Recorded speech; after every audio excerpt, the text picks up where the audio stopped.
فضل سبحان صاحب وہ کہہ رہے ہیں کہ میرا سوال اتنا سخت ہے کہ شیعہ ختم ہو جائیں گے، اس کو لے لیں۔ السلام فضل علیکم صاحب آ گئے. السلام علیکم فضل صاحب. اور سلام، کیا حال ہے اللہ یار اس کا؟ اللہ تعالیٰ کا احسان ہے جناب. پہلی بات تو یہ ہے کہ سر میں نے کبھی بھی یہ بات نہیں ہے کہ میرے پاس ایسے سوالات ہے کہ اللہ یار ایسا بالکل زیرو ہو جائیں گے، یہ غلط بات ہے۔ میں نے صرف میرے بات تو سن لینا پہلے۔ سن اصل رہے میں ہیں مسئلہ یہ ہے کہ میں سواد سے تعلق رکھتا ہوں اور ملاکنی ایجنسی کا ہوں۔ میرا پورا نام جو ہے وہ میاں فضلی سبحان ہے سر۔ میں نے آپ کے جو تحفظات ہے حضرت میاں عمر تو کے پنجابی بارے میں، ہوتے ہیں، آپ تو پٹھان نکلے نا بھائی، یہ کیسے ہوا؟ میں تو پٹھان ہوں نہیں، سر۔ سوات والے پٹھان ہوتے ہیں؟ نہیں، ہمارا میاں اس کا نام میاں ہے نا، میاں فضل سبحان. نہیں، میاں تو پنجابی لوگ اصل میاں میں نام رکھتے ہیں. ہاں نہیں بتائیں. سر، ہمارا خاندان ہے جس طرح سید ہوتے ہیں نا، اچھا، حضرت علی میاں رضی اللہ کہلاتے تعالیٰ عنہ کے، ہیں. تو یہاں پر چل وہ سید بھی کہلاتے ہیں، میاں بھی کہلاتے ہیں۔ اللہ آپ تو کو سر سلامتی دے، حکم کریں. جی بالکل، جو سوالات تھے آپ کے، مثال کے طور پر میں پہلے سوال اٹھاتا ہوں، تو میں نے جو علماء اہل سنت ہے ان کے ساتھ رابطہ کیا ہے کہ اللہ یار صاحب کے جو بھی تحفظات ہیں میں نے کتابوں سے وہ نکال لے، اور انہوں نے بالکل صحیح سوالات اور صحیح حوالہ جات کی جو ہے نا وہ نشاندہی کی ہے۔ پہلا سوال میں یہ کرنا چاہوں گا، جس طرح آپ نے مسند احمد بن حنبل سے ایک سوال اٹھایا تھا 81 صفحہ پر۔ دوسری بات، دوسری جو روایت ہے حلیۃ الاولیاء سے 28 نمبر صفحہ پر، اور اس طرح امام بہقی نے بھی ایک حدیث، وہ یہ تینوں ایک ہی حدیث ہے، جو آپ نے کہا تھا کہ حضرت عمر نے وہ جو کھجور کا گوشہ نہیں تھا وہ اٹھایا اور زمین پہ دے مارا، وہ آپ کو یاد ہے سر؟ جی سر، یاد ہے. اچھا، تو میں نے جو میرے علماء ہیں ان کے ساتھ رابطہ کیا ہے، اور انہوں نے مجھے کچھ جوابات عطا فرمائے۔ اگر آپ اجازت دے تو میں وہ کہہ دوں سر؟ جی بسم اللہ. Okay sir. سب سے پہلی بات تو یہ سر کہ یہ جو اس کی شرح ہے مرقات المفاتیح شرح مشکات المصابیح، یہ صفحہ نمبر اس کا 153 ہے سر۔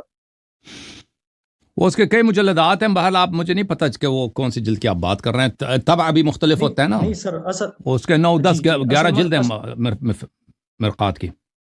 مفتاح المفاتیح، اصل مسئلہ یہ ہے سر کہ یہ حدیث جو ہے نا حضرت عمر کے بارے میں، تو اس کے بارے میں انہوں نے یہ حدیث لایا ہے، اور نیچے جو ہے ملا علی قاری نے ان کی ایک شرح لکھ کے ہے، میں اس سے چھوٹی سی عبارت آپ کو بتاتا ہوں۔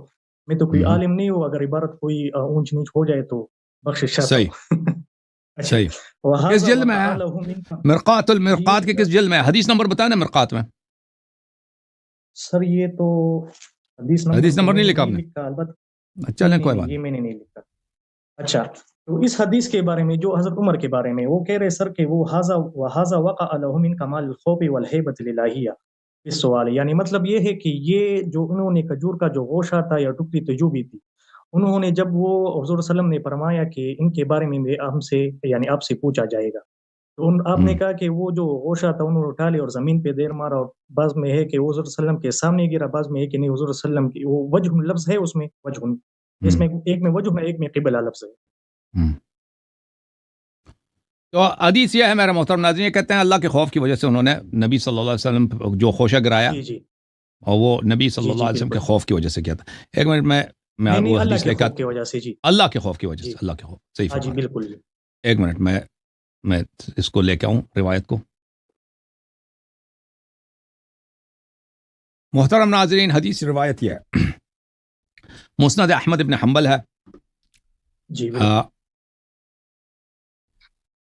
کئی کتب میں موجود ہے، مسند میں نہیں، بہت ساری کتابوں میں ہے. یہ چاپ جلد نمبر ہے 15، ہاں، اور یہ صفحہ نمبر ہے 315، حدیث نمبر 20647. رسول صلی اللہ علیہ وآلہ وسلم کہیں گئے تھے کہ وہاں پر کوئی باغ تھا انصار کا، تو انہوں نے کہا ہمیں کوئی کھجور کھلائے، تو وہ شخص کھجور کا ایک خوشہ لے کے آیا تھا. تو رسول صلی اللہ علیہ وآلہ وسلم نے اس سے کہا، پھر ٹھنڈا پانی مانگایا، ٹھنڈا پانی بھی پلایا گیا. پھر فرمایا کہ لَتُسْأَلُنَّ عَنْ هَذَا يَوْمَ الْقِيَامَةِ، اس سے آپ پوچھے جاؤ گے روز قیامت. یہ تو سب مسلمانوں کو پتہ ہے کہ روز قیامت آپ کو نعمتوں سے پوچھا جائے، یہ کوئی نئی بات نہیں ہے، نئی بات نہیں. فَأَخَذَ عُمَرُ الْعِذْقَ، عمر نے وہ خوشہ پکڑا، فَضَرَبَ بِهِ الْأَرْضَ، اس کو زور سے زمین پہ دے مارا، حَتَّى تَنَاثَرَ الْبُصُرُ قِبَلَ رسول اللہ صلی اللہ علیہ وآلہ وسلم، یہاں تک کہ وہ وہ کھجور کے دانے بکھر گئے اور رسول صلی اللہ علیہ وسلم کی طرف بھی آئے نا، دوسرے میں کہ ان کے چہرے کی طرف بھی آئے. تو یہ فرما رہے ہیں کہ اللہ کے خوف کی وجہ سے. دیکھیں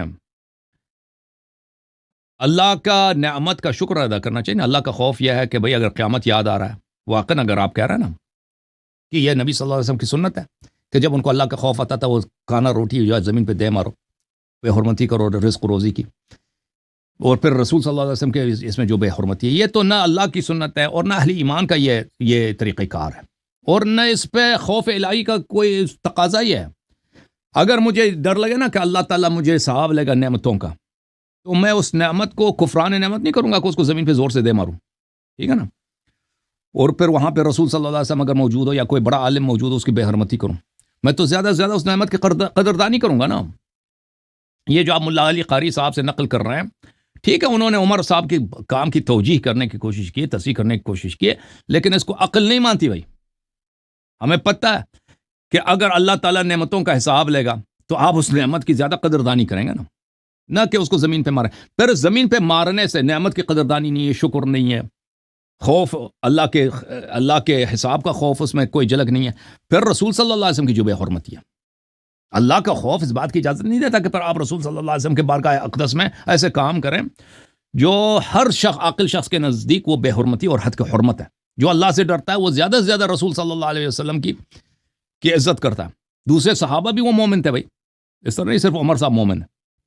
دوسروں نے ایسا کیوں نہیں کیا؟ دوسروں کے ایمان میں شک ہے. وہاں پہ جو دوسرے صحابہ تھے، یہ روایت کس سے ہے؟ ابی عصیب سے.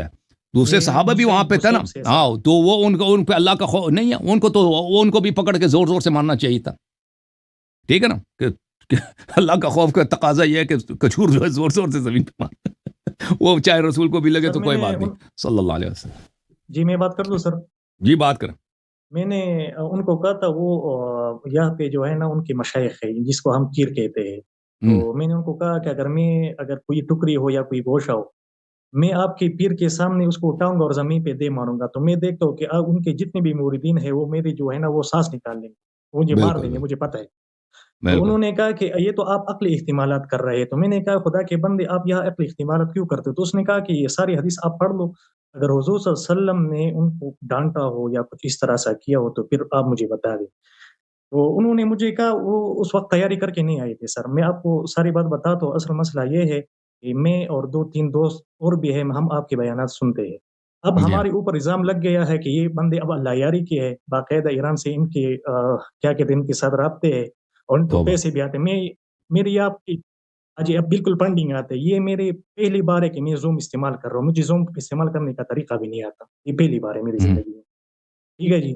اور پہلی بار یہ بھی ہے کہ میں آپ سے براہ راست بات کر رہا ہوں.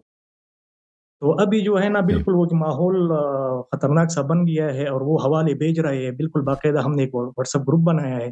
تو میں نے آپ کو پرسنلی بھی ایس ایم ایس کیا تھا اور آپ کے جو آپریٹر ہیں ان کو بھی ایس ایم ایس کیا تھا کہ سر میرے کچھ سوالات ہیں، ہم پھنس گئے ہیں. اب مطلب یہ ہے کہ اس کے اگر آپ لایاری صاحب جوابات دے دے تو ہم کیا کہ کلیئر ہو جائیں گے. اگر وہ جوابات نہیں دیتے تو بروز معاشر ان کا گریبان ہوگا اور ہمارا ہاتھ ہوگا. ہم اہل بیت حضور کے سامنے لایاری کا گریبان پکڑیں گے. انہوں نے ہمیں کیوں گائیڈ نہیں کیا اس باتوں کے بارے میں؟ آپ کیا کہتے ہیں؟ بالکل میرا آپ سے، مجھے بھی ایران سے کوئی پیسے نہیں آتے سوائے لعنت اور تکفیر کے. مجھے ایران سے کچھ نہیں ملتا. مجھے پتہ ہے جی جناب والا، مجھے پتہ. بالکل.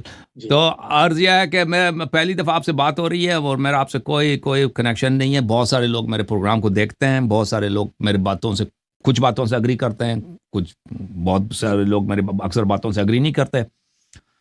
تو یہ اس سے زیادہ میرا آپ سے کوئی تعلقات نہیں. یہی جو پہلی دفعہ آپ سے بات ہو رہی ہے، اس سے کبھی بات بھی نہیں ہوئی. میں پہلی دفعہ آپ کی آواز سن رہا ہوں، آپ سے بات کر رہا ہوں. جی ہاں. تو یہ اس اس حدیث کے متعلق جو توجیح پیش کی گئی ہے وہ ملا علی قاری جو ہے اس کی کتاب میرے سامنے ہے. جی ہاں، وہ ان کی جو توجیح ہے بالکل کہ وہ اللہ کے خوف کی وجہ سے، اللہ کا خوف جب طاری ہوتا ہے نا انسان پر. ہاں بھلے. انما المؤمنون الذین اذا ذکر اللہ وجلت قلوبہم. انسان کا دل جب ڈر جاتا ہے، لرز جاتا ہے تو کانپنے لگتا ہے، تو وہ اللہ کی نعمت کو زور سے پکڑ کے زمین پہ مارے اور کہہ دے کہ اسی کا حساب ہوگا، اور کچھ کھجور رسول صلی اللہ علیہ وسلم کی طرف چلا جاتا ہے. یہ شکر کرنے کا اور اللہ کے خوف کا یہ کوئی ایسا عکس العمل، رد عمل، ریاکشن ہم نے دنیا میں نہیں دیکھا. نہ ہم نے صالحین کے احوال میں سے سنا، نہ رسول صلی اللہ علیہ وسلم کے سنا ہے. سب سے زیادہ تو رسول صلی اللہ علیہ وسلم خود اللہ کے خوف سے ڈرتے تھے. تو ان کی سنت میں بھی یہ نہیں کہ وہ اللہ کے خوف سے جب ڈرتے تھے تو کھانا زور سے اٹھا کے زمین پہ مارتے تھے، کہ اس طرح تو ہے ہی نہیں بھائی دنیا میں.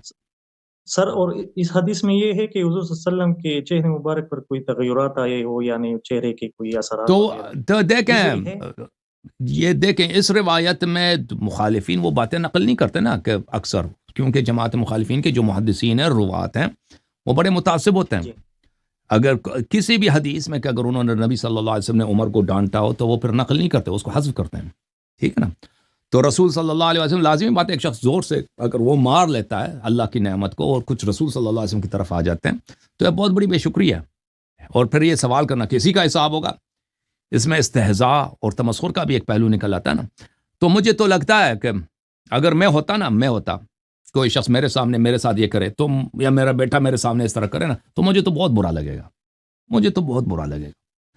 تو مجھے تو یہی لگتا ہے کہ طبیعی رد عمل یہی ہوگا نبی کریم صلی اللہ علیہ وسلم کو کہ یہ بات برا لگے ان کو. لیکن ہمیں پتہ ہے، بخوبی پتہ ہے کہ محدثین جو ہیں جماعت مخالفین کے یہ کاٹ لیتے ہیں بہت ساری، یہ حدیث پورا نقل نہیں کرتے کہ نبی صلی اللہ علیہ وسلم کو اگر وہ بات بری لگی تو وہ عبارات، راوی خود بہت سارے ڈرتے تھے پرانے زمان. دیکھیں میں آپ کو ایک مثال دیتا ہوں. احمد ابن شعیب النسائی اتنا بڑا محدث ہیں، سنن نسائی کے وہ سنن کبرى نسائی کے وہ مؤلف ہیں، بہت سارے کتب کے، اپنے زمانے کے سب سے بڑے محدث تھے پورے عالم اسلام میں. ان کو قتل کیا گیا. اس بات پہ قتل کیا گیا، بڑا مشہور ہے، اس بات پہ قتل کیا گیا کہ ان سے دمشق کے مسجد میں، شام کے جامع مسجد میں ان سے پوچھا گیا کہ آپ معاویہ کے فضائل سنائیں.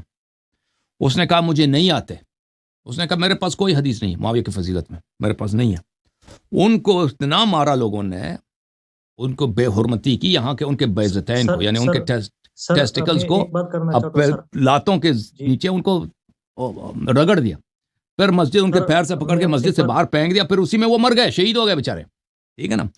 تو انہوں نے کوئی بے حرمتی تو نہیں کی تھی معاویہ کی، انہوں نے معاویہ کی بے حرمتی نہیں کی تھی. انہوں نے کیا کہا تھا سن لیں ایک منٹ بس بھائی صاحب. انہوں نے صرف اتنا کہا تھا کہ مجھے حدیث نہیں آتے جی.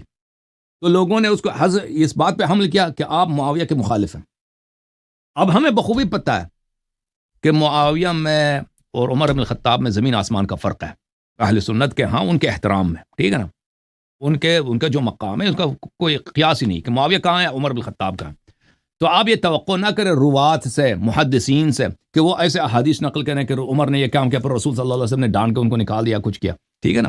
اس طرح وہ نقل نہیں کرتے.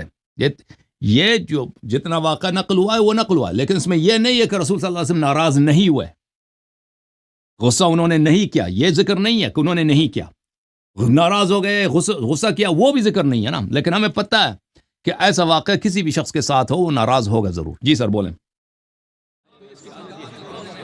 جوم جاؤ، پرواز کرو، کیوں فخر سے سر اٹھا، کیونکہ اللہ تعالیٰ نے تمہیں انتخاب کیا. صراط حق پر صرف تم ہو، صراط ایمان پر صرف کیا، کیونکہ اللہ تعالیٰ نے تمہیں انتخاب کیا. صراط حق پر صرف تم ہو، صراط ایمان پر صرف